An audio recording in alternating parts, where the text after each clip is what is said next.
is the Democratic Republic of Congo, and to the right of that you have Rwanda and Burundi. And that is the area where it is assumed that very early civilizations existed, but we don't have too much information about it at all. In fact, the only information that we do have at the moment is the type of information collected by Massey and other minor linguistic bits and pieces. We have, in the English language, so many words from ancient Egyptian that it is really quite amazing that nobody ever bothered to talk about this.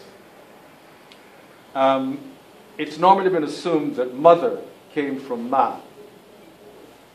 Massey argues that Ma was what a child screamed when he was hungry. Ma, you know.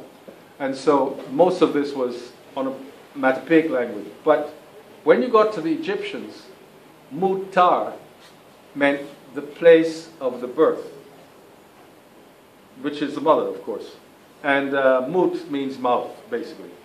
So you have mother coming from Mutar. Think about it. There are all sorts of other things. Paper from papyrus.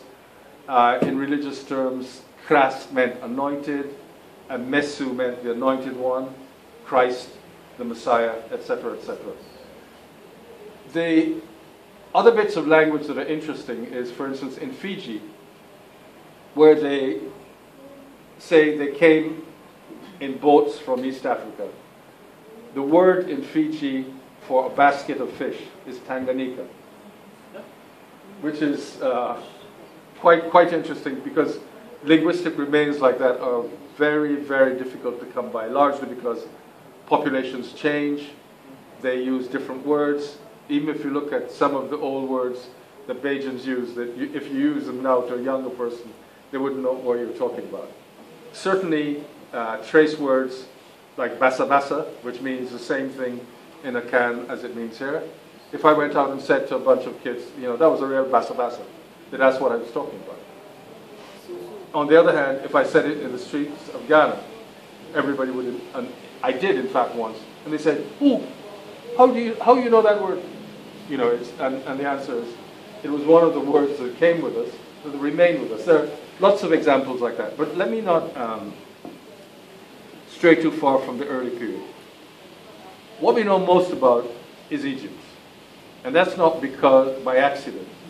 In fact, the most important of the 7 wonders of the world still exist on the plains of Giza.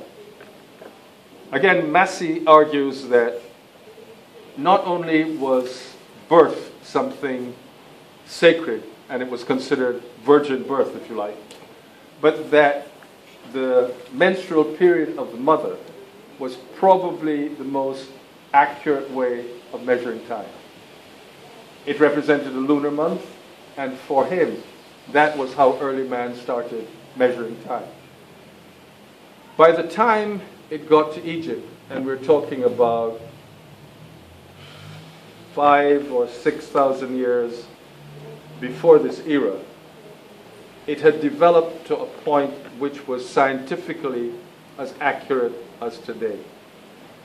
They measured time by looking at the star Sirius, and the star Sirius would come back to a particular position every year after 365 and a quarter years.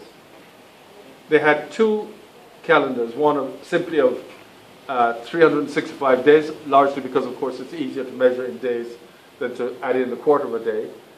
And they had a timeline where they watched Sirius every 365 and a quarter days.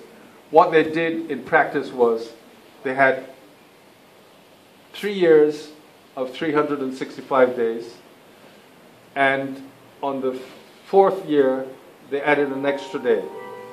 The last days of the year were holidays, so they were free days, as it were.